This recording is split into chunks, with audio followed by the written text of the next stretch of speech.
everybody, this is JJ Outlaw. Hi, it's the Outlaw. And we are back with the Gourmet Goober podcast.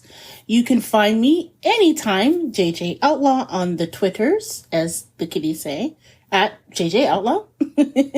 You can find me also on Instagram at Gourmet Goober.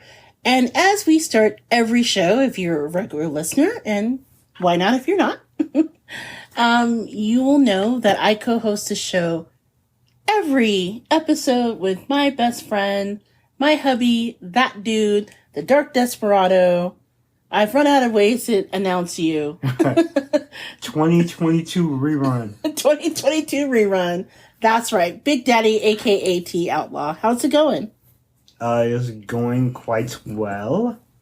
If you are looking for me on social media, and if you are, why? You can go to Twitter and look me up at T Outlaw. That would be TOUTLAW. Yes, I can spell. And on Instagram at T Outlaw Josie Wells. Like the movie. Hell yeah. If you want to find us on Facebook, again, this is the time of the show where I tell people for the umpteenth million time that I actually hate Facebook. So by my own admission, I don't update our Facebook page maybe as much as I should. But if you want to find us, you can find us at the Gourmet Goober blog. And speaking of the Gourmet Goober blog, because we did start out as a blog, you can find us online in our place at thegourmetgoober@gmail.com. Or no, thegourmetgoober@gmail.com is our email address. You can find us online at thegourmetgoober.com. Do you know where you are? You know, some days I'm not really sure. Okay, cool. It's just been one of those weeks, Some days don't know where I'm coming or going. So this is a part of every show where we talk about how's our week, and Big Daddy, how was your week? How was my week? Yes. Oh my goodness. Let's see. It was actually quite a quiet week. For the most part, I was just working my tail off. Just trying new things. Let's see. Working in sports. Nothing outrageous. I mean, baseball, that'd be the MLB is starting up. So brand new season for us to get into our Cubs-Sox fights. Woohoo! And for those of you who aren't regular listeners, Big Daddy and I, we're a mixed couple, so that I am a White Sox fan, and Big Daddy, for some reason, likes those other guys. Yeah, I believe. I come from the dark side. I go Cubby Blue. Again, it's your fault that I like the White Sox. We're not going through this again. What, I can't explain to listeners why you led me to where you say it's the dark side of sports. So you just happen to pick a team right as they will win a World Series like 17 years ago almost. Yeah, that's exactly how it happened. Wow. Look, Big Daddy told me when we first moved to the Chicagoland area, he's like, look, JJ, I know you grew up in Indianapolis, the bastion of basketball, but now that you live in Chicagoland, things are going to have to change. And one of the first things that have to change is you're going to have to pick a team. So again, he took me to the Cubs, in order to watch the Cubs play in Wrigley Field. His family is a Cubs fan. His mom was a Cubs fan. He bleeds Cubby Blue. I went. It was okay. People were kind of fancy dancing and all that good stuff. No, I went to the White Sox Stadium, and I immediately found my people. And they won the World Series, so who doesn't go with the winner? So of course I chose the White Sox. Every once in a while, the saying goes, it only took us 11 years to, figure it out past that point. Yeah, you guys were the last team in the Chicagoland area to bring home a championship. We brought championships home. It just took 108 years to, in between to figure it out. He's like, it only took 2 generations, but that's neither here nor there. A little more than 2 generations. You know what? Now that you brought this up, and I don't mean to cut into your week. Oh, damn. Well, no. I was just thinking just now. Remember where we were when I told you that I was a White Sox fan. We were on Heaven and Seven. Okay.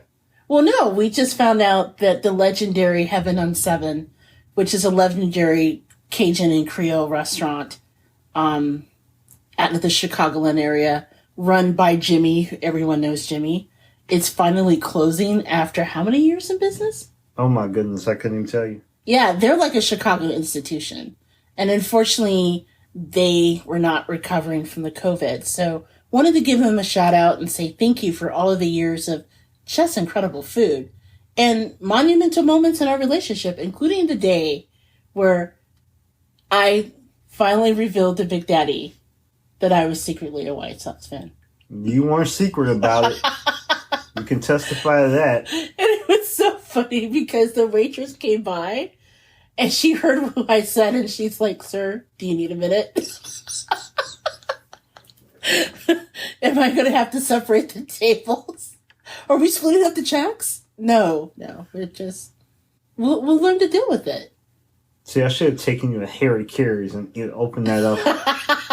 Then it would have been even more terrifying because Harry Carey was always synonymous with the Cubs. Actually, he was a White Sox announcer before he was a Cubs announcer for a longer period of time. Really? I didn't know that. Yes, he was. Did he leave for the sombreros? I'm not going to explain the sombreros, people. Google the sombreros. Oh, but they were damn good sombreros. Especially with the girls in the bikinis. It was never just the sombreros with him. Of course it wasn't. But nonetheless, yes. Anyway, back to my story. Yes. I really don't have a story, but yeah, my week was quiet. MLB is starting. NBA regular season is now over, and we're about to go into play-in tournament time, whatever that is. I hate the play-in tournament. So is LeBron. I wish they would just go. Well, LeBron hates it because he's not playing. Yeah. Last year, didn't like being in it. Now, doesn't have that problem. No. But anyway. Yes. So, the play-in tournament isn't very popular? Well, I'm not saying it's not popular. I guess if you're in it, you're just in it. But, I mean, I guess it's just a way, like, not to just tank yourself into a lower seed in the NBA playoffs. But it's just something, that they came up with. I know, like, different leagues have come up with, different ways to kind of spice things up. I'm just happy they didn't make it like a mid-season tournament, but it is what it is. But yeah, MLB starting, NBA is kind of closing, NHL's got a little time, football is a little ways away, but, they're drafting in a few weeks. They have that USFL thing that my dad keeps calling you about every other week. Oh, yeah, that thing. Isn't that starting soon? That actually starts this upcoming weekend. Oh, okay. Yeah. Yeah, real entertaining. We'll see what happens from that. I almost equated with the the XFL. The only thing missing is He Hate Me and the special cheerleaders. Okay. I don't talk about my dad very often on the show, but I have to say it is really, really cute how my family, especially my dad, because when he found out that Big Daddy works in sports, you were like the point of reference of all things sports that they want to know. Mm-hmm. Oh, God, that's our dog. Doggy producer, what's up? Feelings. I guess he wanted to get his words out, but no, so it's really cute. So you're the one he asked about the CFL, the USFL. So Daddy was really excited, and he would like call and, is T available? Is Big Daddy? Can I talk to him? I just have a question about the like, Daddy, you can talk to him about other things other than sports. How do you feel about being the go-to reference for everybody in that regard? I mean, I guess it's nice to be liked. At the same time, I figure if I didn't have a background messing around in sports, I would be useless to your dad. No, that's not true. Remember when you used to work near where the Jerry Springer show was shot? Oh, yeah. Forgot about My that. dad used to brag about that to people. I'm like, not that he works for this legendary newspaper. No, my dad didn't brag about that. The fact that you could have on any given day seen Jerry Springer potentially on your way to work, my dad thought you were a king. Which amazes me to no end. I was like, not worrying about, Judge Greg Mathis or No. Jenny Jones or, No. like shows I've actually been to, Wendy C. Live or... Not Steve Harvey. Not Steve Harvey. When he took over the Jerry Springer phrase. No. The fact that you worked within a stone's throw of the Jerry Springer show at one point was like the cream. It was a sign that you made it. Which just like I met dudes that were on who did were in the movies Transformers. I met Ben Spawn. No, your dad wants to know about Jerry Springer. Okay. Yeah. Pretty much. It's nice to feel wanted specifically for certain things, but okay. But nonetheless, yes, my week was actually fairly quiet. And I mean, the only thing I can think of other than, Ben Affleck and Jennifer Lopez getting engaged. Oh, yeah, that's right. That did happen. Yeah, that's fodder. We'll see what happens with that. But the only thing that I guess that got me excited this week was the soon-to-be appointment and the confirmation, as we'll say, for new to-be Supreme Court Associate Justice. Hopefully I get this right. Ketanji Brown Jackson. Woohoo! Yes, that was really awesome. Is she related to you? Well, I used to tell people that everyone with the last name Jackson is related to me. However, that was just my excuse to try to get my classmates to think I was related to Michael Jackson and later Janet. But no, I don't think she's a relative. Okay. That said, being able to watch her was absolutely amazing. To go through that confirmation and just how she handled that with poise, right? Yeah, it was deeply impressive to me because I guess we can talk about all the tremendous ramifications this has for Miss Brown Jackson. Representation, just the elite, and to be for this, this hearing, the confirmation to be presided by the first African American / Asian / Indian Middle Eastern vice president of the United States of America. But I guess the thing that flustered me was the confirmation hearings and everything that lady had to go through. Oh my gosh. I have to give her credit because she handled that whole thing with such just poise and confidence and just awareness of herself. I don't know if you saw when she had that line of questioning from Senator Ted Cruz, and at one point she said, "Senator," and then she took that break. And I'm like, every black woman in the world felt that break. That pause. That pause. We know that pause. We felt that pause in our soul. Yeah. We're with you. Exactly. In my mind, I give her great credibility for at least holding her composure together and answering the questions as, selected by the senators and the Judiciary Committee. And, she didn't break. She didn't have any, flustered moments. She didn't, acquiesce and talk about, her religion or, whether or not she was a fan of, alcohol or beer. But the biggest thing was just, the line of questioning, whether or not she deserved it or not. She handled herself very well.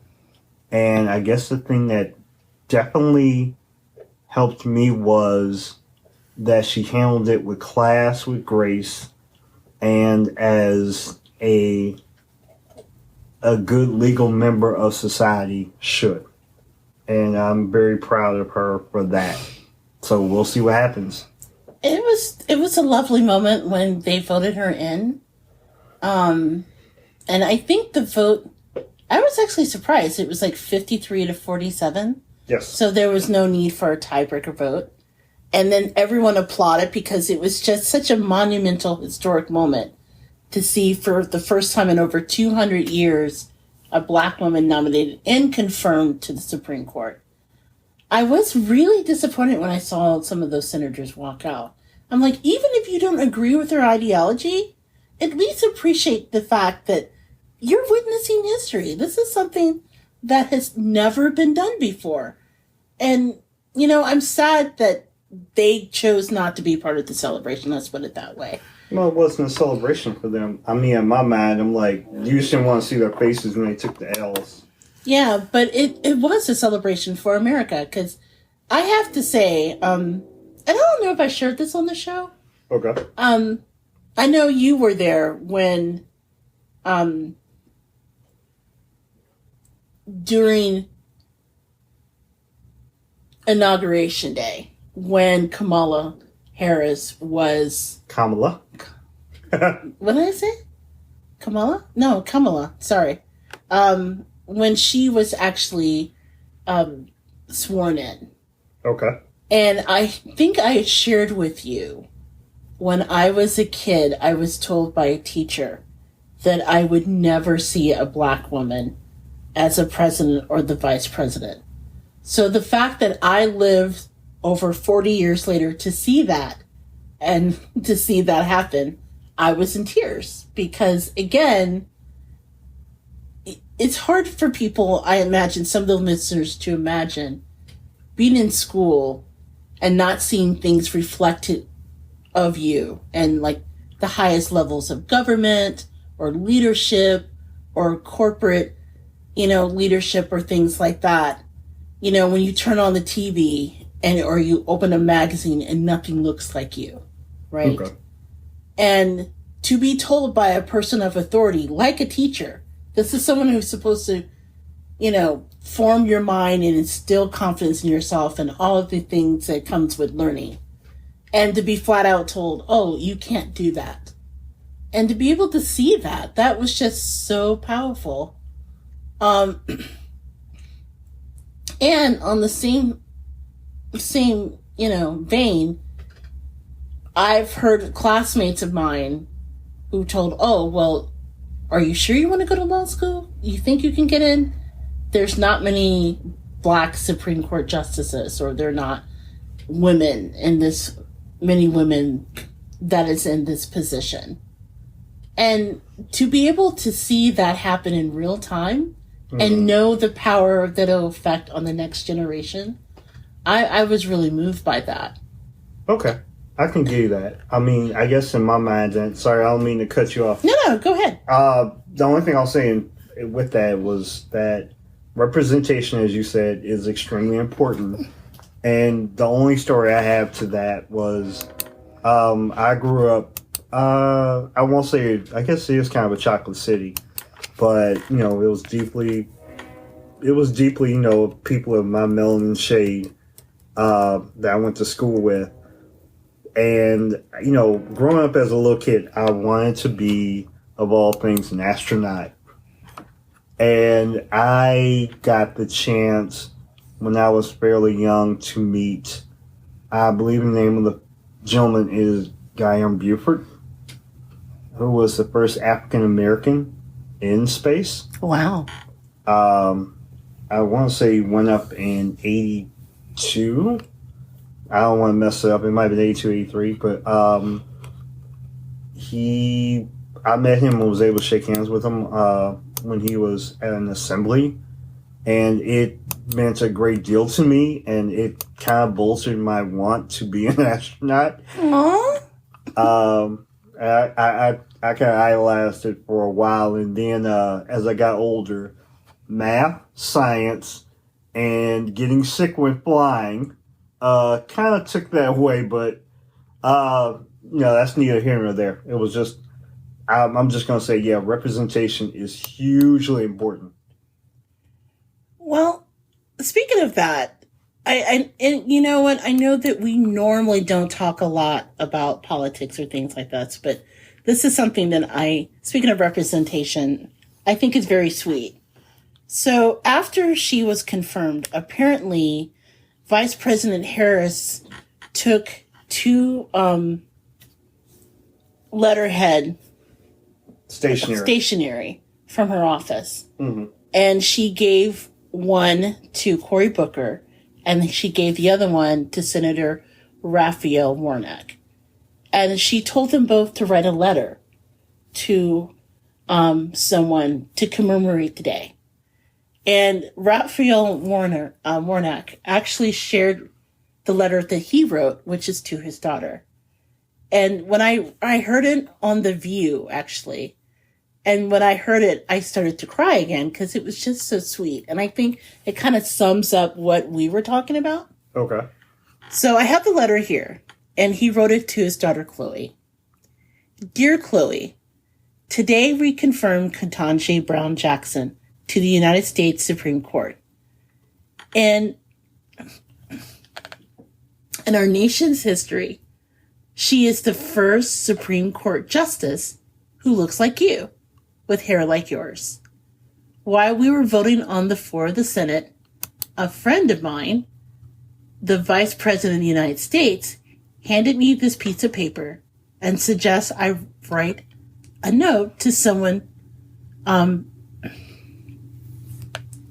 who's close to mind, someone who comes to mind. By the way, she is the first vice president who also looks like you. So I wrote this note to say that you can be anything, achieve anything you set your head and heart to do. Love you, Dad. Isn't that sweet? Hold on, I'm gonna do a bit. I'm kind of a climp right now. It was. I think it just kind of sums up why this is important and why I'm very disappointed that, again, going back to the senators who laughed, that they chose not to be on the right side of history. Well, they didn't see that representation. Right. But, Chloe, if you happen to listen to this, I hope that you know that your dad is right, that it is an amazing moment, that you can achieve anything you set your head and heart to do. And it's exciting that you, unlike me when I was a little girl, got to see something like that happen. And that will forever be a moment in history that no one can take away. And we were here to see it. Yeah, we were. And to that teacher when I was a kid who told me that I would never see a black or brown vice president or president of the United States. Watch your mouth. You know who you are. If you're still around, you can suck it. I told you, watch your mouth. I said you could suck it. I didn't say what they could suck. Mm-hmm. So my week after watching that, which was an amazing moment, you know, I was again trying to work on personal projects and trying to focus more, I think, on self-care. I'm taking a new approach as we're looking to grow both the Gourmet Goober and Plum Good Media. So I got started on one particular project in particular that I know we tease, and I wish I could say more, but it's going to be very, very cool and sort of a great way as we approach, my God, we have been podcasting for 3 years. Yes. I'm still blown away by that. Did we get a cake for this? Don't we always get a cake? Oh, okay, cool. Where's the cake? Yeah, you know what? You're right. It is close to cake time.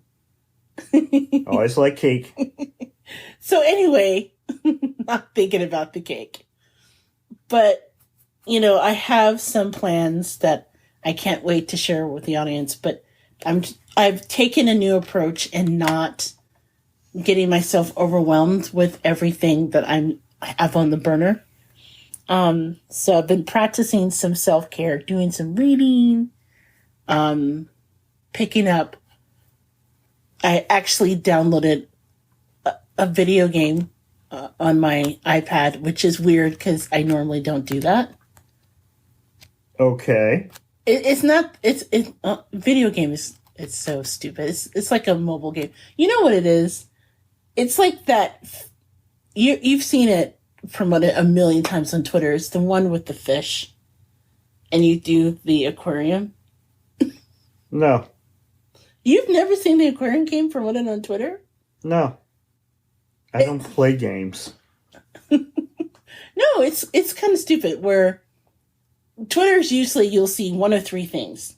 You'll see that game, and I'm sure people are listening. You've probably seen it, where it's the game where you have to like give someone a makeover, which I refuse to take that on principle because that whole idea is you're unworthy to be loved unless you look like a model.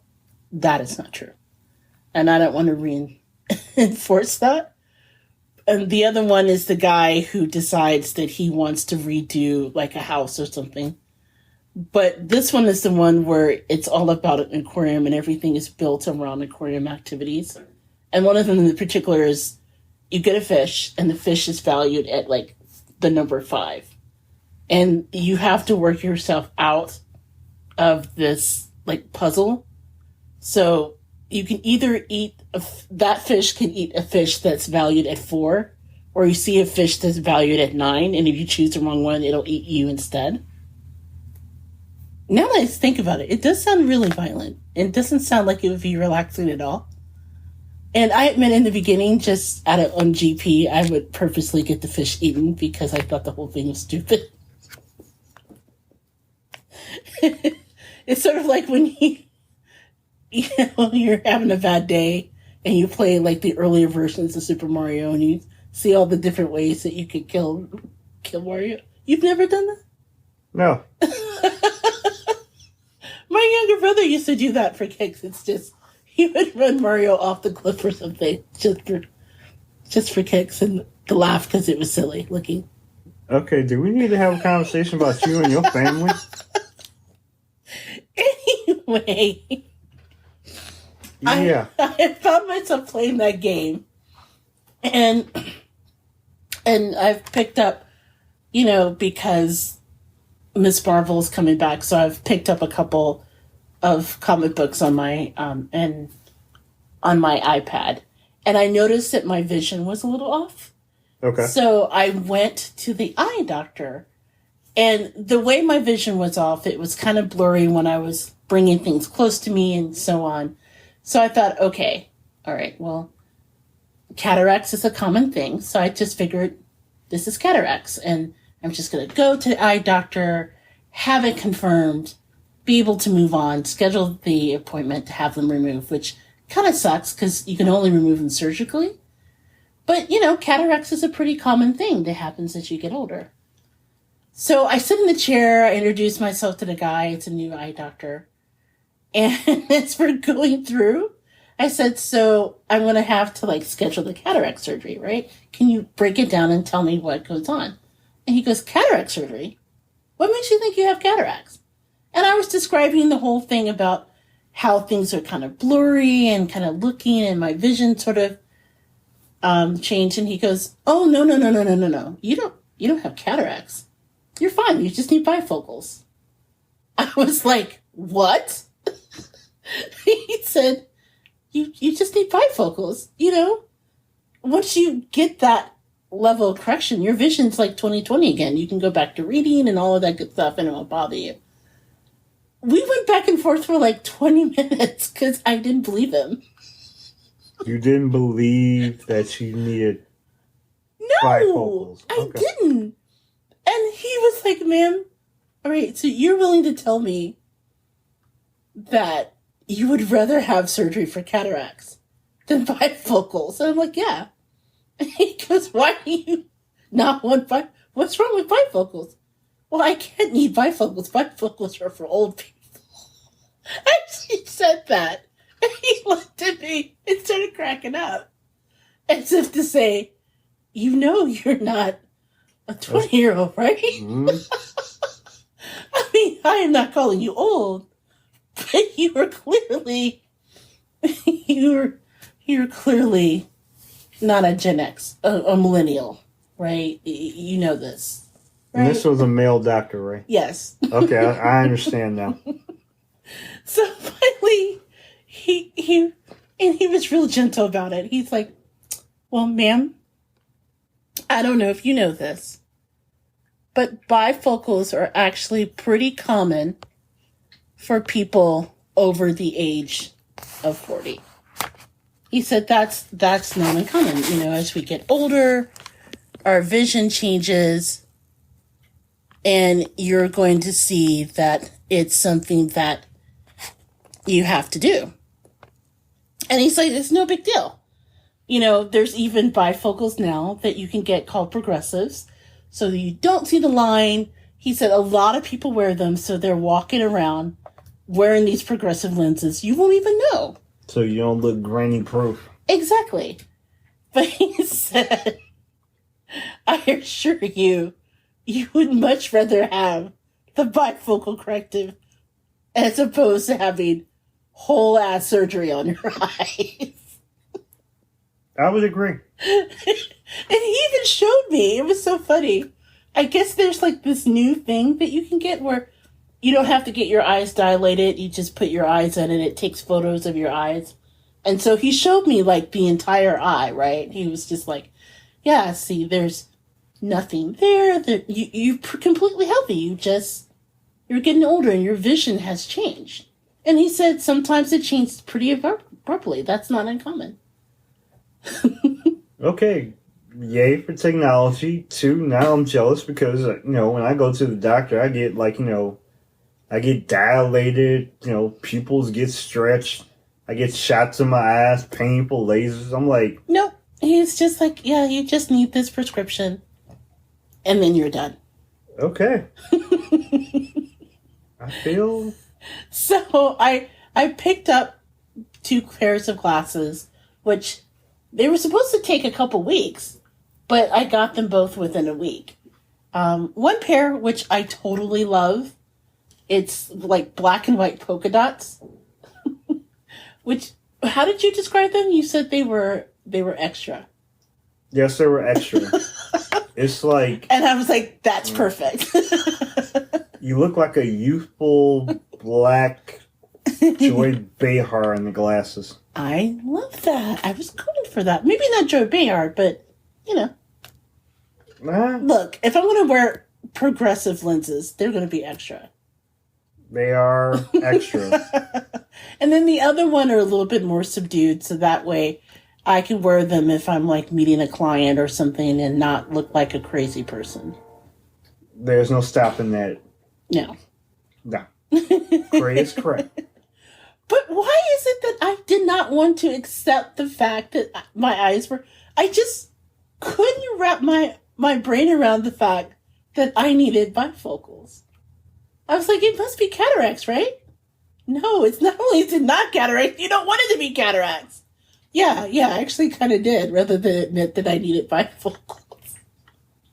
Yeah, I don't quite understand, but, I guess in your thinking, you hadn't seen the new technology, and you're thinking of, those old, walk around, with the glasses with the lenses, and, the frames that have the, we call it the little beads that you can hang around your neck. Okay, I didn't think about that, but obviously, and not to make fun of anyone who wears bifocals, because my parents wear bifocals, right? But, I guess it was always synonymous with old people. Older people, which in and of itself, I don't want to sound ageist, but I think the problem I had was, how you just kind of don't really realize that you are aging until you see certain markers in your life. It's sort of like one day I was driving around and I was listening to the radio, and we have Sirius XM, so I very rarely listen to terrestrial radio, but occasionally I do. And this moment I was running errands for you. I think I was picking up some medication, and it was hitting all the good stuff. I was like, yeah, Voice of Men. Yeah, Bon Jovi. And then they said it's the classic rock station. It was like a punch in the gut. I was like, nah, I can't be. Yeah, it's it kind of okay. was. We get it. It's okay, dear. I'm going to let that be. I've gone all my entire adult life making Benson jokes, and well, yeah, we're just going to say that I stopped doing that once somebody reminded me of how old that reference is. Well, you have been doing that same joke since we were in college, though, to be fair. And it was a good joke. Ran that up the flagpole. Then I was like, time okay. to move on.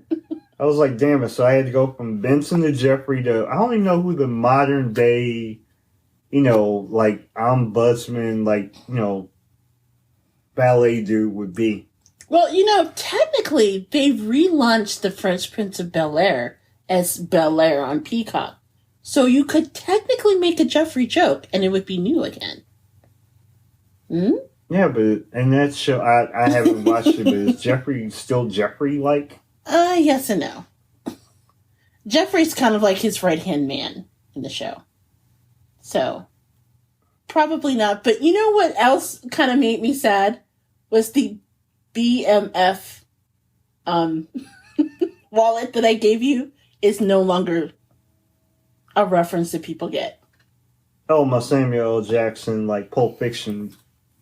Okay. I'm not even sure if I'm allowed to share what we're talking about. Okay. Is this something that we should just tell the Google, or go ahead? Okay, you can best Google this, and I'm going to put the Google out like this. Was it my anniversary? Yeah. Okay, for my anniversary, the Goober gave me a wallet. 1 year. Yes. And that wallet is almost exactly the same wallet that if you have ever watched the movie Pulp Fiction, the character is a Julius. Yeah. Julius, who is portrayed by Samuel L. Jackson, has, and when the wallet was taken by the thieves, and Sam said all he wanted was his wallet, they said, which wallet is it? And he's like, oh, you'll know which one it is. It's the one that says BMF. And trust me, this one says BMF. You know what? We're adults, okay? The wallet said bad motherfucker. I'm a bad mother. I was going for my Christian spirit, and you just took it. I'm sorry, but that's what it said. Please forgive me. Okay. Wait a minute, why am I apologizing? We're adults. It's not like we go full blast on the show. Okay. But I'm hoping I'm not offending anybody, because honestly, that's what the wallet said, right? And I thought it was so hilarious that you carried that wallet around with you. And for years, people got the reference until they didn't. And then it became like a source of like hiding it when you're in a store or something. You have to pull out your wallet. Oh yeah, there's nothing more fun than going up to paper stuff with either your cash or your card, and you whip this wallet out, and from time to time, depending on who the audience is or the cashier, having to be cognizant of it and either flip it over to not display what it says, or very proudly slap it down on the side of a little cash machine and be like, yeah, now this is what I'm paying with. You better recognize. And to see him pay it when he flips it over so people can see it, to see him do that actually is pretty comical, because he was fully into the moment. He always leads into it. But now, not so much, because people, shockingly enough, a lot of people know of Pulp Fiction, but they don't know of that particular reference. Sad. Well, just so you know, I think you happen to be a BMF, so. Yes, I am. So the wallet still applies. That's right. I'm also an SMF. What is that? I'm a sexy. That is for a different show. Alrighty then. Hell yeah. So on that note, I tell you what, why don't we take a break? And when we return, we will talk about 3 stories that meets the intersection of food and pop culture, shall we say. So you're listening to the Gourmet Goober podcast, and we will be right back.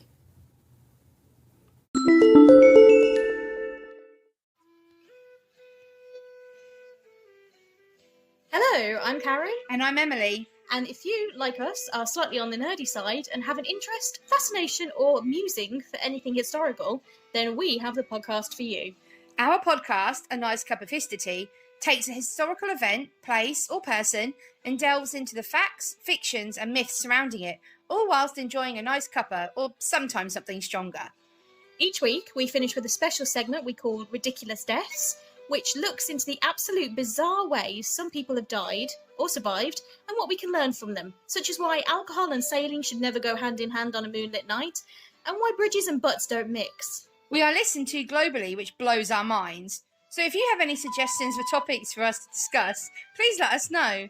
So, come join us on Spotify, Apple Podcasts, iTunes, iHeartRadio, Stitcher, and pretty much anywhere you can get your podcasts from, and Let's get historical! Hey guys, this is JJ Outlaw. And T Outlaw. And we're the co-hosts with the Gourmet Goober podcast with a very important question. Are you a little gourmet or a lot wretched? Or maybe you consider yourself gumbo worthy. Hey, if the answer is yes to any of those questions, then you need to tell the world with your very own Goober Swag. From mugs and aprons to t-shirts and sweatshirts, it's the perfect way to show your love for the Gourmet Goober podcast and, help us keep the lights on in the process. So if you are a little bit gourmet and a lot wretched, head on over to gooberswag.com, that's gooberswag.com, and get your very own Goober gear today. Tell them Big Daddy sent you. That's right. Tell them. Hey everyone, this is JJ Outlaw. And T Outlaw. And we are back with the second segment of the Gourmet Goober podcast called What's Eating Us? Try to say that 3 times fast. Anyway, this is the part of the show where we introduce 3 stories that focuses on the intersection of food and pop culture. And today we have a follow-up on the story, first off, that we actually covered in a previous podcast, where we are just touching base with I guess what would we call it? I guess he's like a social media chef. He's a social media charlatan. Well, yeah, sadly so. And this is a gentleman that is based out of Atlanta now, although he did have ties to Chicago and other places. His real name is Darius Williams, but he's probably known as Darius Cooks. You had it right the first time. I did have it right. Darius Cooks, you may see him under that name both on Instagram and I know he has like a TikTok page and things like that. Going back to the Darius Crooks, that's probably the hashtag that you probably seen him under. So in a previous episode, we had shared the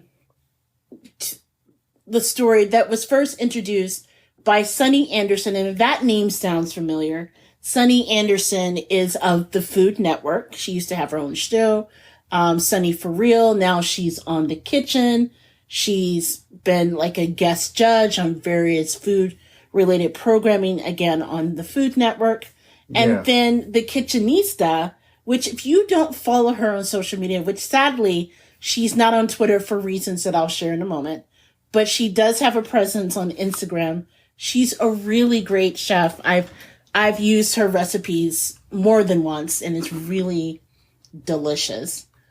But they brought attention late last summer to the fact that this gentleman had a habit of defrauding a lot of individuals, including Black women and Black women food influencers, for his own gain.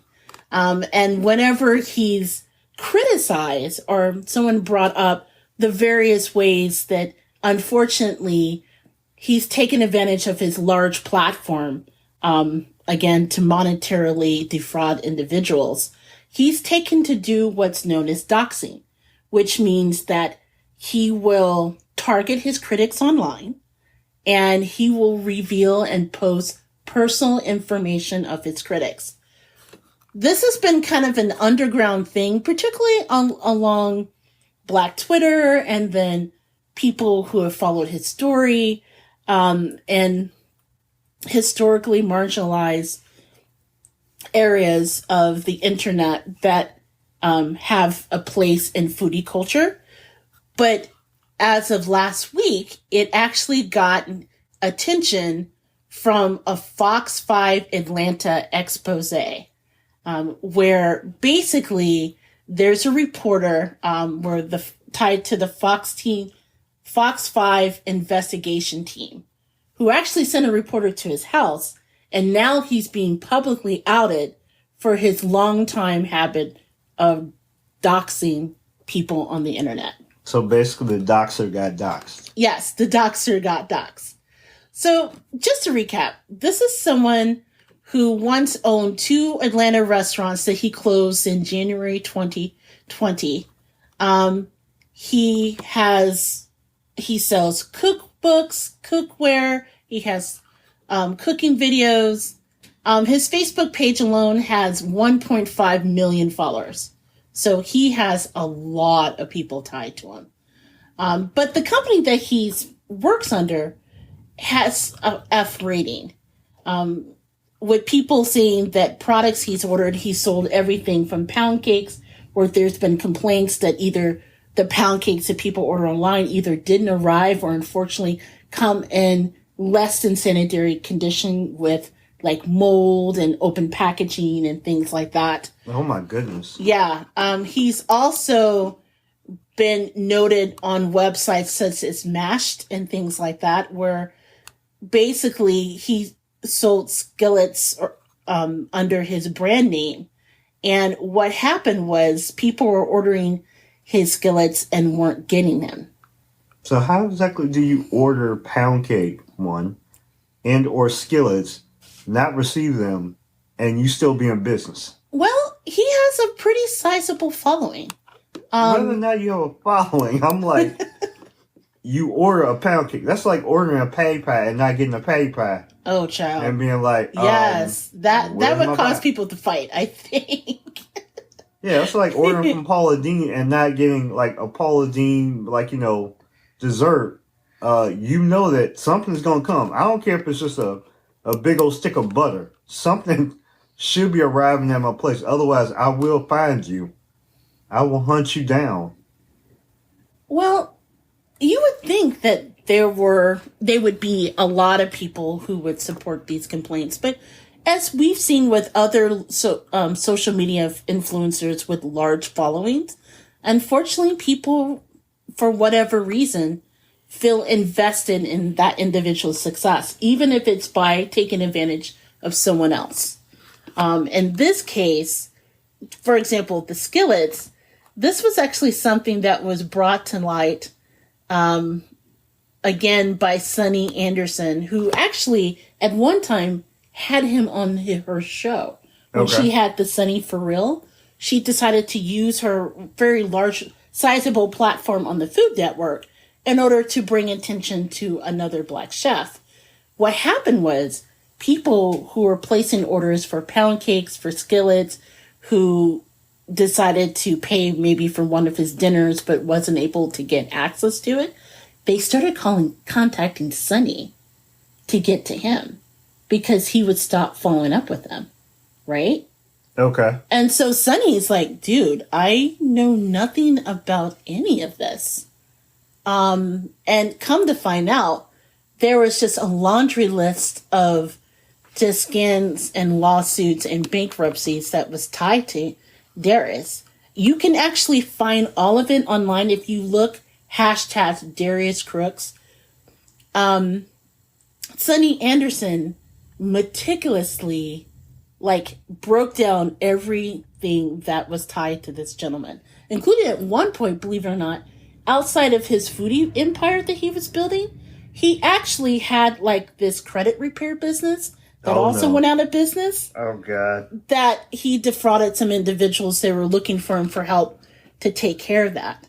In addition, there are multiple allegations, not only that his products were unshipped, but he didn't pay bills, not only to individuals that are tied to the manufacturing of it, but to the staff of his restaurants that have since closed. So all of this came to light when they did this investigation. You can find it online. In fact, I'll put the link to it. It actually, I believe, aired on April the 4th. And the reporter is a gentleman by the name of Randy Travis, who's had a long history of investigative reporting through Atlanta. So this is not like a fly-by-night individual. Okay. And during this time, he actually showcased a woman and a couple under the name of Holland. So it's Danielle and Don Holland. So what happened was she noticed some time ago that there was some consumer complaints about Williams, and she just reposted it on Twitter. What he then did, and this is shocking, he actually went online, did like a live report on Instagram, I think, talking about what happened. He actually posted on her Twitter page pictures of not only of her, but her husband and her children. Oh. Yeah. Okay, so basically he was asking for a fight. So they were shocked. They shut down all their social media accounts. Yeah. They filed a police report. They actually sent authorities clips of his videos where he openly bragged of, hey, I got your picture. I'm posting your children. I'm posting everything. And just the fact that he would put her kids' pictures on Instagram and on Twitter, that is horrifying. So the I-team showed up and said, yo, what's going on with your doxing practices? He declined comment. He shut the door. He was actually doing one of his Darius Eat with Darius events, or whatever they call it, where basically he charges up to $289 a plate. And people will come and meet him in various places around the country for a chance for him to cook with them. I'm shocked he show up. First of all, I have seen some of his videos. At one point, he was cooking and he had like a medical bag that was attached to him that was open and exposed. Oh my God. Oh. Not to mention he made this one thing where he put like a ton of just salt in it. So quite frankly, I personally would probably not choose for him to cook for me. But again, he's very popular and people are willing to do that. And so they actually came up with the camera and just wanted to have a conversation with them. And he was not down with that. But I can tell you, and one of the things that I find shocking, and this goes back to what you're saying before about how people can support them. According to him, he actually gets some of the information from his fans. So he said, I can tell you who moved from state to state. He's posted credit information. Yeah, it's quite shocking how far he's gone to silence his critics. So basically he's a better troll than he is a cook. Sadly so. Okay. Yeah, if I'm the husband of the lady he doxed, especially with, him threatening not only the lifestyle of, my wife and kids, yeah, I would be waiting for him outside at one of his events. Not only would the door, get opened, well, something else would get opened up too. Now, for her part, Sunny Anderson said that she felt really bad about giving him a place on the platform. She actually told the Fox 5 I-team, I feel so bad. I really do. I want people to know I have nothing to do with him. Okay. About that illegal credit business, by the way, that was actually shut down in 2019, so it's fairly recent. And it was shut down by the state of Georgia, where he was charged and agreed to pay a fine of $145,750 in penalties and restitution. And then a few months later after that, the restaurants that I told you about in Atlanta called Greens and Gravy, he had shut that down as well.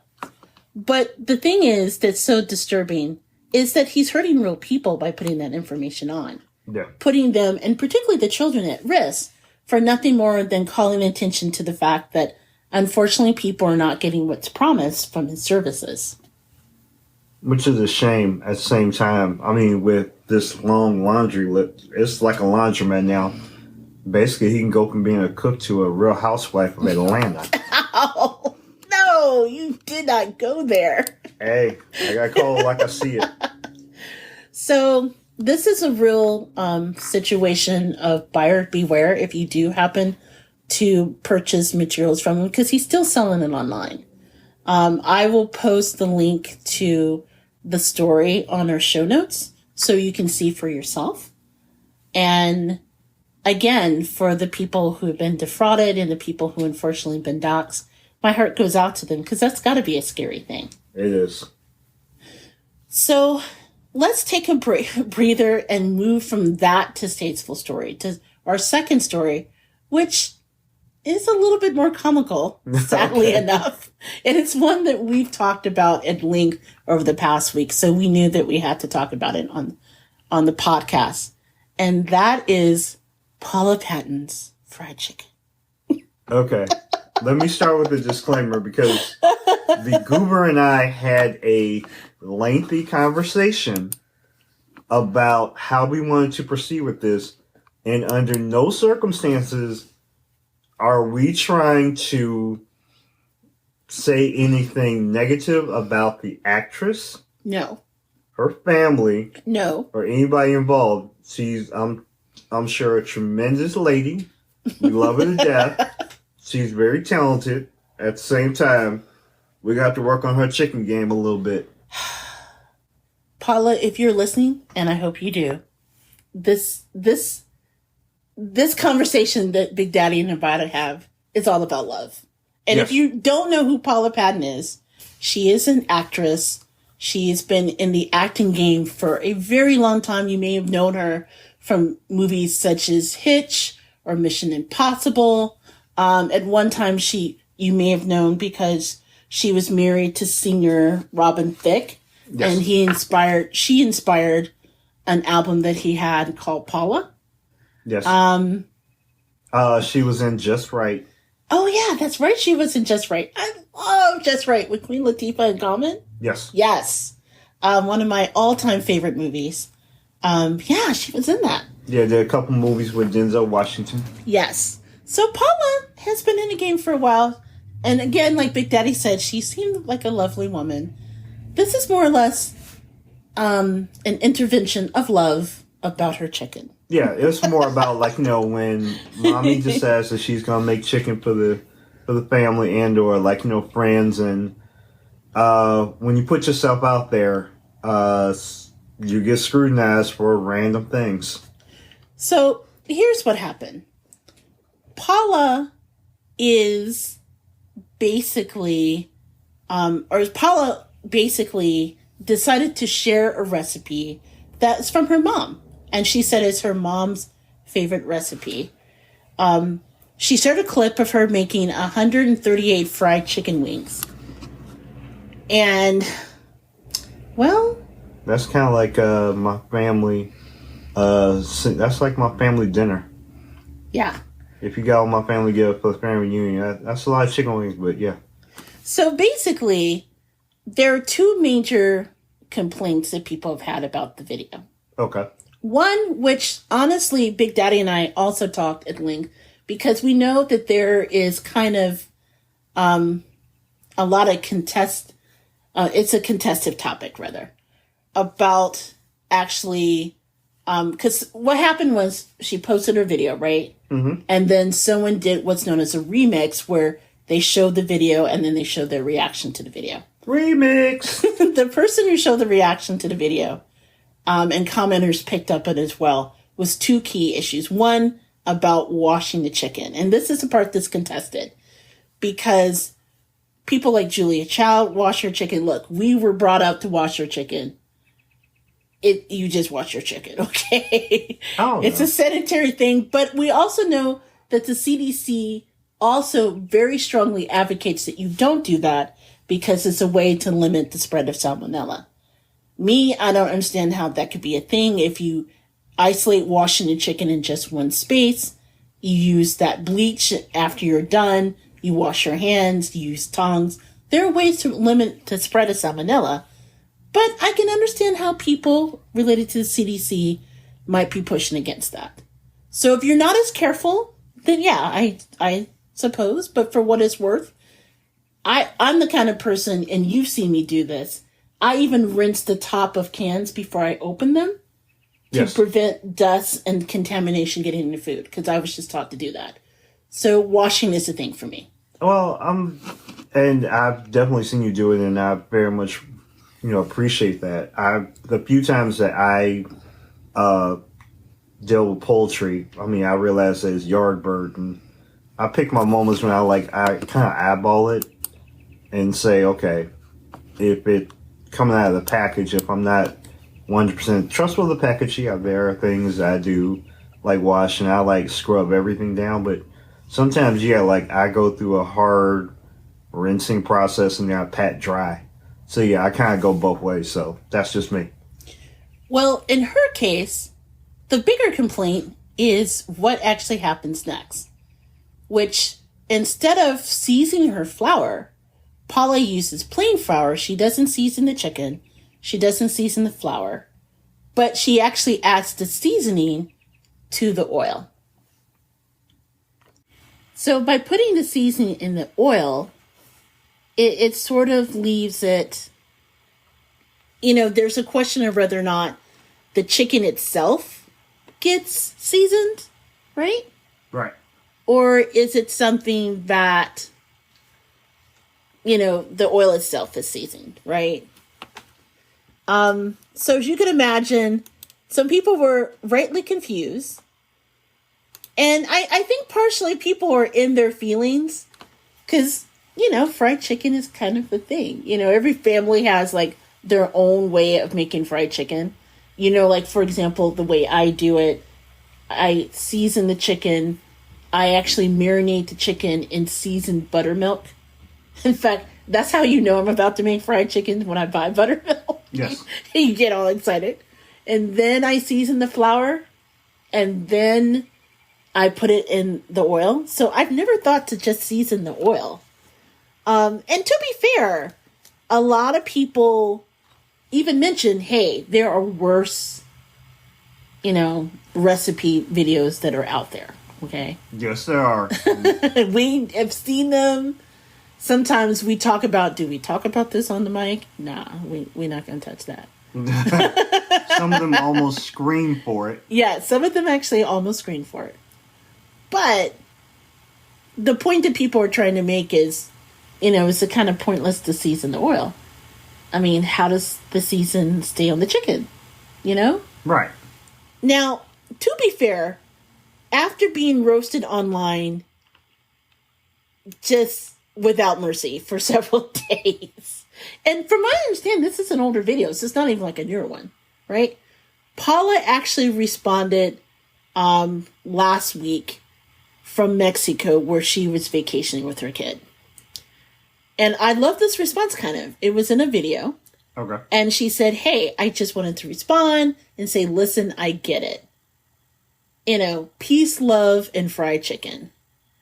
It might look crazy, but it's the way that we do it. And my mom is someone that taught me. So again, it's her mom's recipe. So basically threw your mom under the bus. Yeah, kind of. But she did say in the video that this is her mom's quote-unquote famous recipe. So from the beginning, she admitted that this is where she got it. She's also filming it from, as you said, Mexico. So thus, was she hanging out with Ted Cruz when she said it? That is another thing entirely. Gotcha. Once again, no shade. No shade. However, she disputed that she didn't wash the chicken well enough. Again, she said it was probably because of the way that the video was edited. But I guess at the time when she was making the video, it was for her son and his schoolmates. Yes. So she said, hey, I absolutely washed the chicken and none of them got salmonella. But that we know of. She also went to say that she does have a new recipe and she's open to suggestions. However, she said she vowed to always make her mom's chicken the way that she did it. We put the seasoning in the oil and all of that. That's just the way we do it. Okay. So, my question to you is, one, is this something that we were being fair about and criticizing Paula? Because I know the joke is, and let's just be clear, part of this is the joke of the unseasoned food. And who seasons their food and who doesn't. But even more importantly, this is something that's deeply personal to her. This is something that her mom taught her how to make. And let's face it, we all have recipes that we may disagree on the format of doing. Like for example, the chili recipe. Okay. And I think we can share this on the mic. When you and I first moved in together, right before we got married, there was a point where either you made chili or I think I made chili for you. And it was kind of a shock because how I learned to make chili was, first of all, you put beans in the chili. And my dad always put spaghetti in his chili to kind of stretch it, right? So it's sort of similar to like Cincinnati style chili. That was how he learned, and so on and so forth. So chili to me equal beans and spaghetti. And the first time I made it for you, do you remember your response? I was like, what the hell is this? Big Daddy's like, what are you feeding me and why are you calling this chili? Yes. Come to find out, Big Daddy, the way he was taught how to make chili, was your chili never included beans. No, never included beans, never included spaghetti, never included anything of the sort, all the different contraptions and things that were tossed into her chili. I'm like, ours was a little bit more Texas style and no beans, a little bit more cumin, and it wasn't there. I don't think there was any cinnamon at all. And the thing is, what made it so funny was the only people I knew who put spaghetti in their chili. And let's just say it was a cultural thing. And the only other time it ever came up was one time I took chili in a thermos to school. And my classmates were confused about it, some of them. And they're like, why did you put spaghetti in your chili? And I came home. I'm sorry? I came home and I asked my dad. And at the time, my dad said, well, that's something that when I was a kid, only black people did in order to stretch it. So I always grew up mistakenly with the idea that it was a cultural thing. So when you said you didn't put spaghetti in your chili, I remember calling my dad and like, do you know that his family doesn't put spaghetti in his chili? And my dad teasingly said, wait, are you sure that he's black? And you were laughing like, wait, is your father like questioning my blackness over spaghetti and chili? Yeah, I have. You took that personally. Yeah. There are a lot of things throughout these episodes that you're gonna find that may, like, I may lose my card over, especially like I do not eat mac and cheese whatsoever. Yes, but my parents also had a question about that, or the greens, when the first time they cooked for you, and they're like, what does he eat? Exactly, he doesn't eat greens. He doesn't eat mac and cheese. Tell me more about his family again. Yeah, there are things in my mother has recipes for certain things that are, some of them are they're all seasoned. Some of them are seasoned well, some of them not so much, but like your mama has a recipe. Do you remember your mama's recipe? That's what you work with. And yeah, I really admit, right behind me, not even 4 feet away, there's a shelf full of cookbooks, as you will. Most of them are the Goobers. I'm willing to say that I've gone through some of them and taken recipes and added things, I call them hacks, to some of these recipes to kind of make them more like, flavorful for me. But yeah, getting back to the topic at hand, I ain't knocking anybody's hustle, because like I said, my mama made, some pretty, mean dishes. And yes, some of them were cool. Some of them were a little less than flavorful. But at the same time, we get it. But yeah, when you talk about people and they fried chicken, you basically open yourself up, especially, I mean, however you make it is you make it, but, when you put yourself out there publicly, you will get scrutinized. I will say that.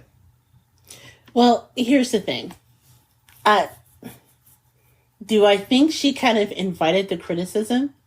Well, yes, but to be fair, you invite criticism nowadays anytime that you post, like, food preparation online, right? Yes. My favorite example of this, and I wish I remember the gentleman's name, and it becomes an issue every Thanksgiving. There is a reporter that several years ago on Thanksgiving, he was really proud of whatever he did, and he posted an image of the Thanksgiving turkey in the oven before he closed the door. And he said, "Turkey in the oven, done." And I'm sure he just thought he was like the Mac of all Macs for getting the turkey in the oven so that, Thanksgiving dinner will be at a reasonable time. But then he got mercilessly trolled because there was not one spot of seasoning anywhere on that turkey. And people are like, really? Really? You bragging about that? So, yes. We all had a good laugh, and let's face it, Black Twitter is notorious for we coming together because no matter what, we're going to have a good laugh about a lot of stuff. That's just the culture, right? It is what it is. But,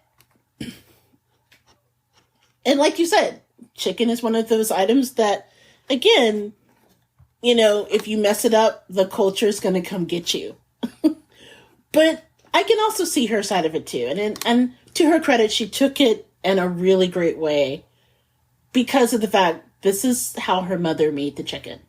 And we're always really partial to making food the way that we were taught. Yes. So going back to the chili story, do I add spaghetti to my chili? Now, not all the time. I do compromise. I do keep beans in my chili despite what you said. And you learn to eat beans in the chili. Because there's some things that are just weird. But yeah, just had to open my mind. But, yeah, I can see her response to it. That said, some of the responses to her seasoning seasoning the chicken was spot on and freaking hilarious. So I would advise you to go on Twitter, look it up for yourself. Some of them are just classic. Shout out to the woman who remixed the video because that gave me life this week. Instead of just laughing my ass off. Paula, I would be interested in seeing you post your new recipe. And just from one home cook to another, not criticizing your mom at all. Apparently seasoning the oil works for you guys. But maybe if you add a little seasoning to the flour, it will totally change your life. Yeah, there are a lot of hacks you could, do, but I understand, no one's allowed to make fun of your mama bird. Exactly. Your mama's bird. Yeah, your mama bird. Your mama bird. Don't make fun of my mama bird. Thank you, Martin Lawrence, for that classic line. Yeah, especially good yard bird. So, speaking of yard bird, let's wrap up this segment by talking about crispy fried chicken. Crispy fried chicken. And how it can actually help you decorate. Okay. Let's get it in. So, did you know that McDonald's is actually teaming up with an artist off of TikTok that goes by the handle Happy Rugs to design a limited edition rug collection that you can actually buy, shaped like McDonald's crispy fried chicken sandwiches? No. So if you've ever had the desire to have somewhere in your house your very own rug shaped like a McDonald's crispy chicken sandwich, complete with the bun, mayo, pickles, tomato, you name it. There is an artist by the name of Madeline Rossini. She goes by, like I said before, the handle Happy Rugs. You can actually see her on TikTok. So she actually makes rugs shaped like everything from boba tea to basketball shoes. I mean, she's really popular. She has over 600,000 followers. And according to this article on Food and Wine, she decided to put this online. She's became well known for her creations. Okay. And as a way to promote their sandwiches, I guess, McDonald's is actually partnering with her. She should have started working for Popeyes. Exactly. Those rugs would have been lit, let me tell you. Even though if you would work for Popeyes, you would have had a lot more crunchier rugs. The smoother, like, a little more flat McDonald's. Yeah. So the result is a trio of rugs that have been inspired by their sandwiches. So you can get a rug that it looks like their McDonald's basic crispy chicken sandwich, their spicy crispy chicken sandwich, which adds spicy pepper sauce, and, not to be outdone, their spicy deluxe crispy chicken sandwich, I know, say that 5 times fast, that includes pepper sauce, lettuce, and tomato. Wait. And this is on the rug? This is on the actual rug. How you tell the difference? Oh, well, here you go. I have a picture up. So you can actually see the sauce on the rug. With the lettuce and tomato. And then just the pickle. And then this the pickle and the spicy sauce. Each of them shaped with the bun itself. I have questions. I figure you would. I'm like, as I'm looking at this, yeah, it looks well put together. At the same time, I'm like, wouldn't you be concerned that it looks like a stain on your rug? Yes. And I'm like, it looks like a stain. It almost makes you want to get a chicken sandwich. Well, that's what I was saying. Obviously, at least I hope that's their goal, is promoting their sandwiches. Although, I gotta say, I have never gone into someone's house looking at the rug for the hope of seeing a sandwich. But if you want one of your own, they're being released in, of course, limited batches. They go out every Sunday. You can get them from April 3rd through April 24th. And every week, a selection of rugs will be available at a website called goldenarchesunlimited.com at 1 p.m. Eastern Time. And, of course, while supplies last. So each rug costs about $65. And even though they said they are featuring rugs designed by Ronzoni, they may actually feature rugs by other artists as well. Now, we all know that in the hashtag Chicken Wars, there's no such thing as being unfair. So in the hashtag Chicken Wars, they've had everything from, I know Popeyes made their chicken into ugly chicken sandwich themed Christmas sweaters. Yes. The brand also duct taped a chicken sandwich to the wall at the Miami Art Basel. And so, yeah, it's just one more peg in the chicken wars where you yourself can think outside the box. So my question to you is this something that you would buy?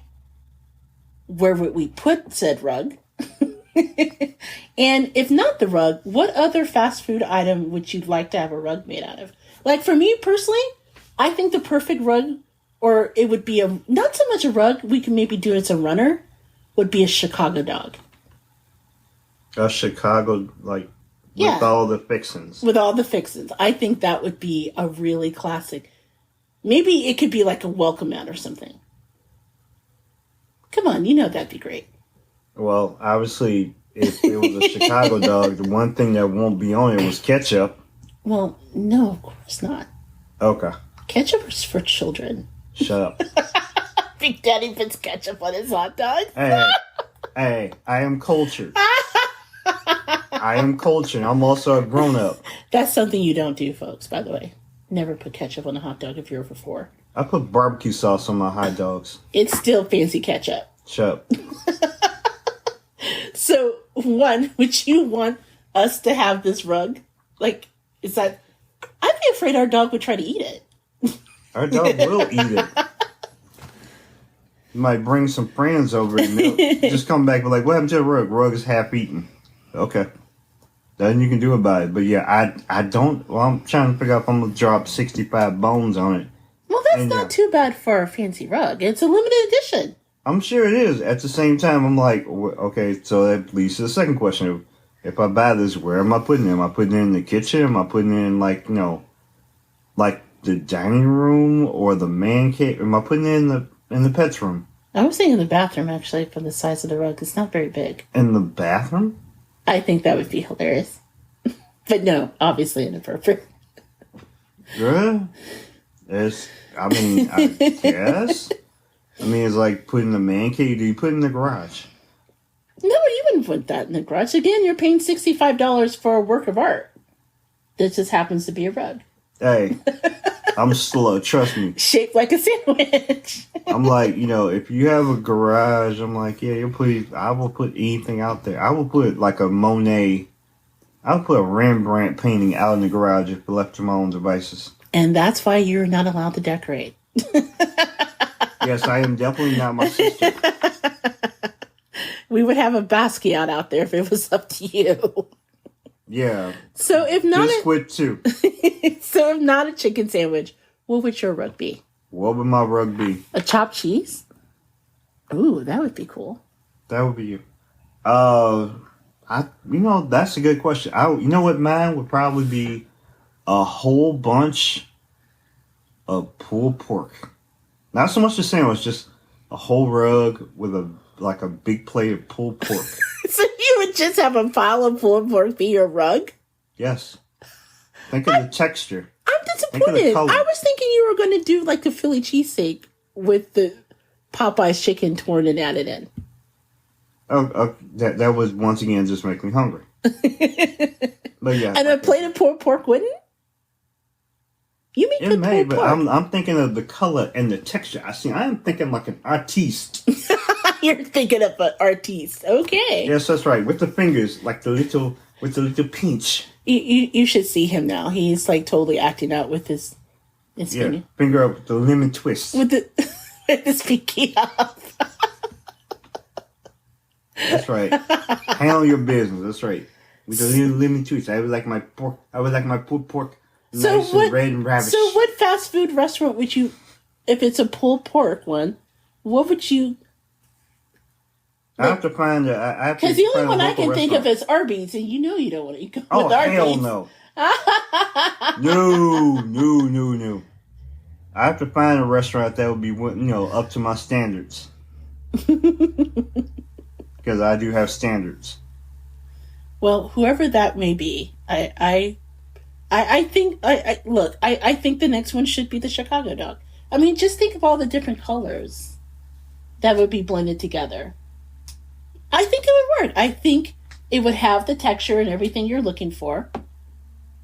Hey, Maxwell's, if you're listening to me, let's partner up.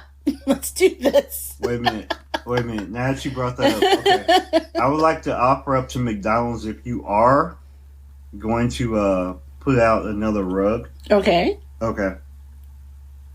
Can a brother get, because it's always a limited time, can a brother get a McRib rug? Okay. McRib rug. Come on, hit that. You know what? Tell that. They're missing out. I would do the McRib rug. I agree. Boom. Boom goes dynamite. We just dapped over that. Okay, so I tell you what, while we ponder the future of us partnering with McDonald's in order to create the McRib rug, why don't we take a break and then we come back and close out the show as we always do, where we share the best thing we ate this week. So you're listening to the Gourmet Goober podcast, and we will be right back.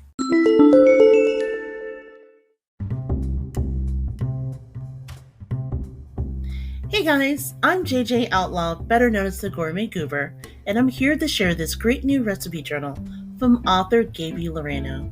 It's a progressive cooking journal designed for short and simple recipes at the beginning, before advancing with spaces for longer recipes as you go. It's colorful, fun, fits easily in the kitchen drawer, and it's perfect for any home cook. Best of all, it has over 100 pages for your most beloved culinary delights. Be sure to get your copy today at Amazon.com.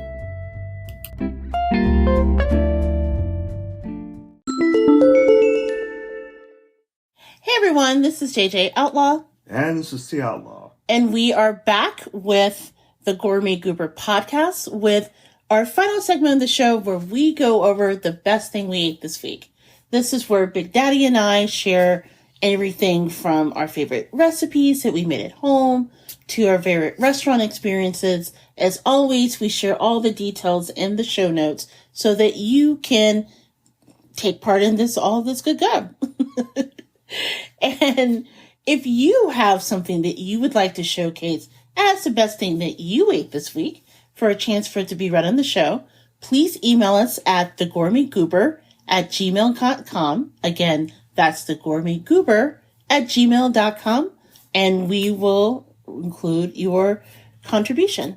So, as always, we start with T Outlaw, that dude, the Dark Desperado. Thank you. So, Big Daddy, what is your choice for the best thing you ate this week? Well, I may shock the people listening, but the best thing I ate this week, one was made by the Goober. Really? Yeah. Okay, this is a shock. It was kind of a homemade meal. I asked her to make some soup one day because we've had a lot of days where we were either eating out or we had a lot of meat, and I just kind of randomly said, it was kind of cold, and maybe we should make a little soup, get that out of the way. But the thing that the Goober came back with involved carrots and lentils. Oh no, there was no lentils. There was leeks. I'm sorry, leeks. Yes. I always get this wrong. It's all vegetarian crap to me, but it was actually leeks and carrots, and she put them together in a pot, pureed and stirred, and did her little magic brew, and somehow what she came back with was, I don't know if it was a hack, but it was actually extremely good. I ate it for 2 days, and leftovers were almost as good as the first day. I was quite impressed. So, wait, so the carrot and leek soup I made was the best thing you ate this week? Yes. Oh my gosh. Okay, that is a surprise. It's a surprise for a number of reasons. One, it involves vegetables, and Big Daddy is not the biggest fan of veggies. No, you're right. And it was something that, quite frankly, I love carrot and leek soup, but I've never made it for you, in part because it's mostly veggies. And I made it totally by accident. Well, I planned to make it totally by accident because what had happened was we have been ordering, and I think I talked about this on previous episodes. I know I have because we have over 50 episodes, so I know it's come up at some point. I have taken more to ordering groceries because of my busy schedule with work and other projects, and because of the pandemic, it was just very easy for me to order groceries. And this past week, when I ordered groceries, one of the things I asked for was scallions, green onions, for a recipe. And instead of scallions, I got 2 giant leeks, which I was very taken aback because obviously there's a difference between green onions and leeks. Were they Nini size? Very cute. And yes, they were large. So Nini's larger than life. So yes, you can compare the leeks to her. Exactly. But I don't cook with leeks very often. And I had an overabundance of carrots because I had went to a local area farmer market to get some carrots for a recipe. And the smallest thing they had was 2 pounds. So I was already maybe debating whether or not to make some carrot soup because I had ginger in the refrigerator. But when I saw the leeks, I was like, yeah, definitely I'm making some.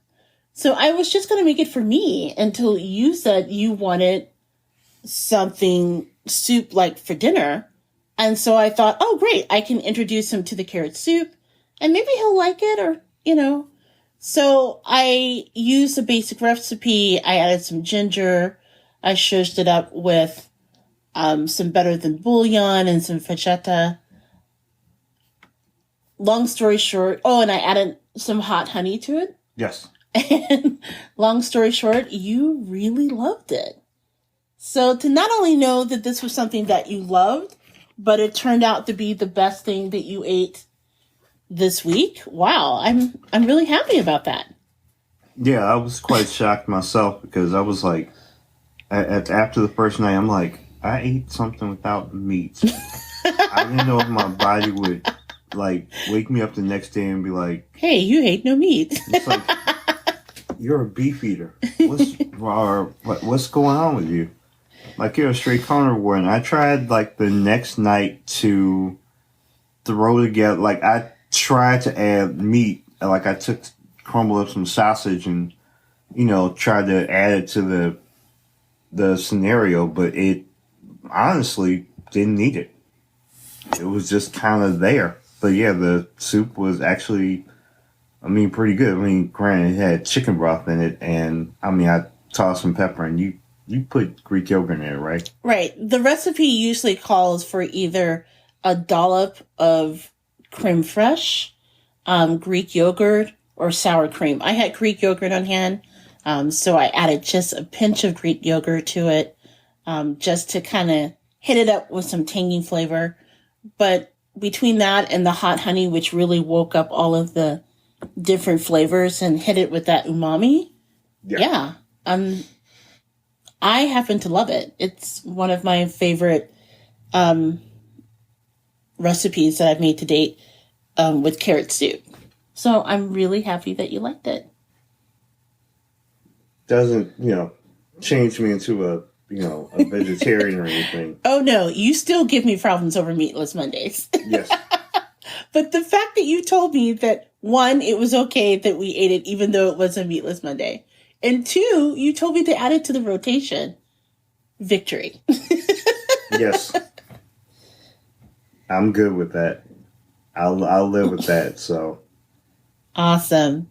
Well, I tell you what, I will share the recipe on our website, thegourmetgoober.com, which is kind of hilarious because when I added the recipe from the last best thing we ate this week, it was sort of like old times because, again, we started off as a food blog and I realized that I haven't been sharing a lot of recipes as of late.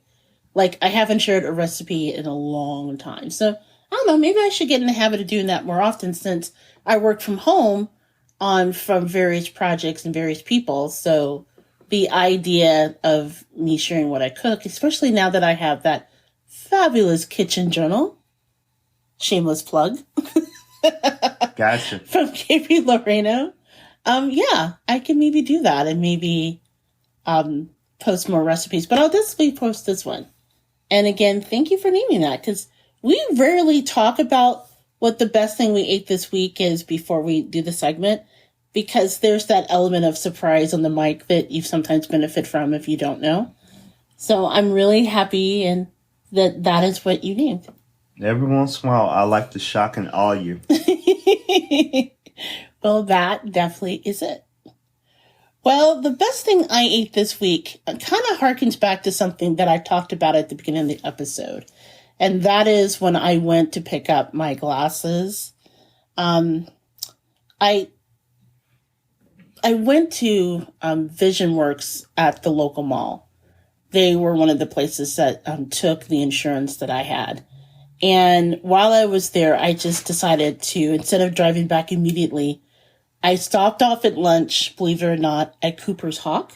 Okay. I haven't been to Cooper's Hawk. Oh my gosh, it's been a while. I think the last time we were there is we were invited when it first opened to meet with the chef. And I think you were working, but I had a chance to go and meet with the chef and take place in the opening activities. So it's been a number of years since I've been in Cooper's Hawk, especially before the pandemic. But they have a really nice lunch schedule. Sadly, I got there too late to enjoy the lunch schedule. Oh, I'm sorry. That said, for my choice, I had a chance to try their pistachio crusted grouper, which is one of their many seafood choices that they have available at the Cherville Cooper's Hawk. And the reason why I said that is my understanding is it's although the menus at Cooper's Hawk, and they're in various places throughout the United States, are mostly uniform, I want to say that this may be more of a regional dish. And if you're not familiar with grouper, it's a kind of fish, obviously, being seafood. I used to really eat a lot of grouper when I lived in Tampa, Florida, in the Tampa Bay area after I got out of grad school, which makes sense, right? Because it's right there on the bay and it's fresh fish taken from them. Grouper outside of the Florida area has been largely hard to find, though, particularly in the Midwest. So when I had an opportunity to speak with the wonderful woman who was my server at Cooper's Hawk, she had recommended the grouper rather. We had, started a conversation about the menu, and she had been there for a number of years. I think she said 9 years altogether, with the organization at different spots. And she said that the grouper is by far, she doesn't sell a lot of it, but it's kind of like a hidden gem. And I have to agree, it was absolutely amazing. I cannot recommend it enough. Of course, it's crusted with crushed pistachios, which added that perfect balance of like earthy nuttiness and saltiness. Okay. On the grouper itself, the grouper was cooked to perfection. It was really, really delicious. It was served with. I'm so sorry. That was my phone, which I thought was on Do Not Disturb. Yay, phone! D&D for the win. Yes, D&D for the win. Sorry, people. I'll try to take that out in post. But it's a matter of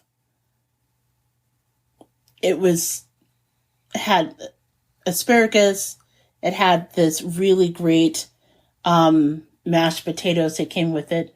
The portions were really well balanced, so you felt like you're just overcome with, like, you know how you eat at these restaurants where the portions are monstrous and you never get a chance to finish it all. And you know what I'm saying? It wasn't too heavy. It was a really perfect plate, honestly. Okay. From start to finish.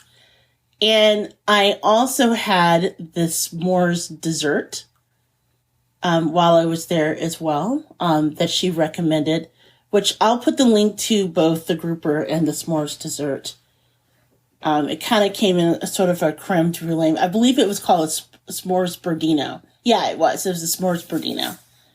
But it was just really relaxing, and it was one of the things that I realized while I was eating there. I think part of it was the dining experience. I was eating, and if you go to Cooper's Hawk, they're known for their wines.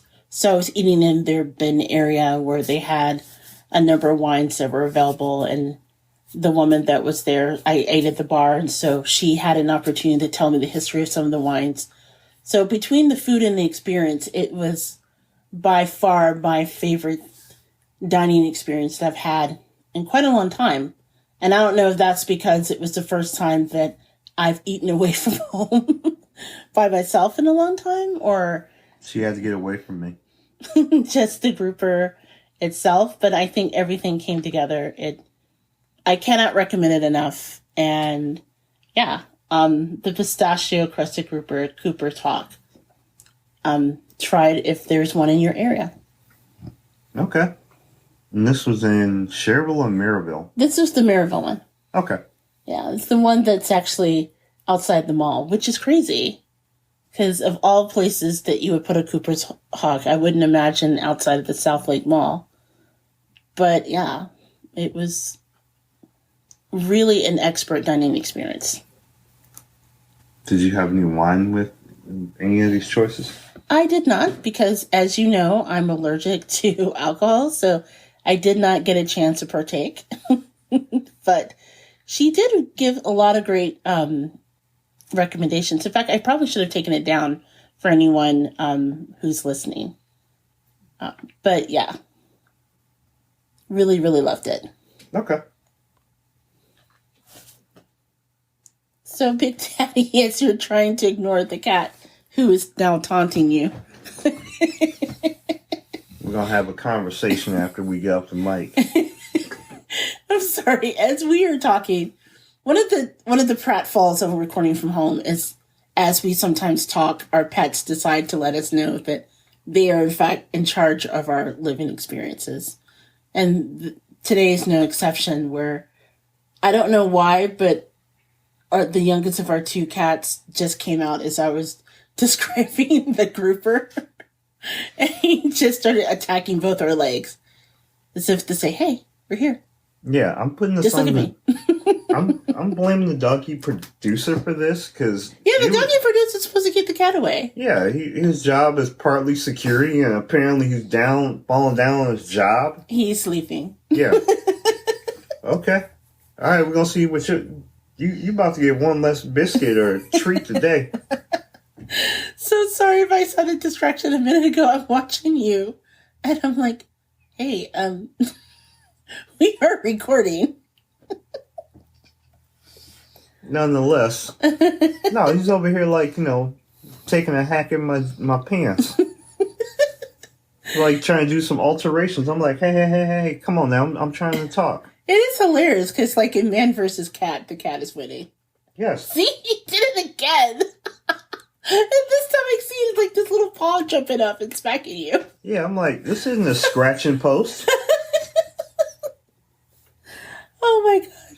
Okay, so much for trying to sound professional. This is our life, folks. Okay, so anyway, you can find me on social media. Yes, where can they find you, Big Daddy? And thank you for listening. You can find me on social media at TOutlaw, TOUTLAW, and on Instagram at TOutlawJosie Wells. What about you, Gourmet Goober?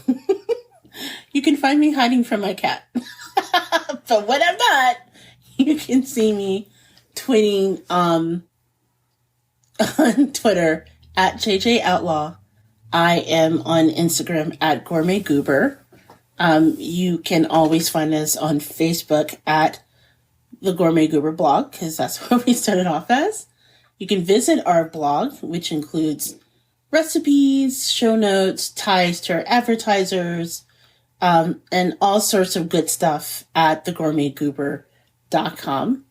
And we just want to take this opportunity to say thank you for listening.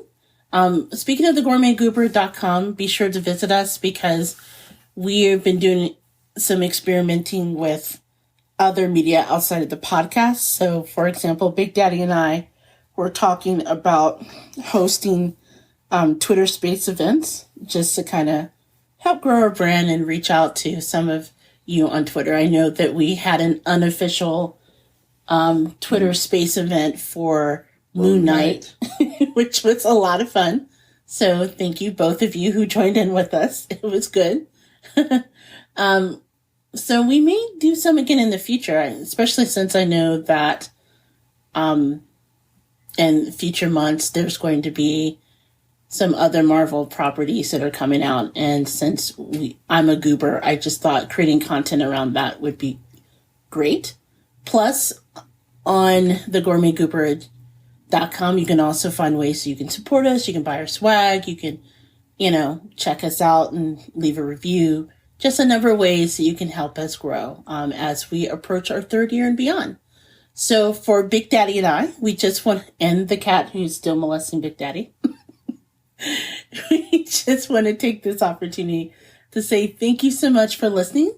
We'll catch you again in an episode in 2 weeks. And until next time, happy eating. Happy eating.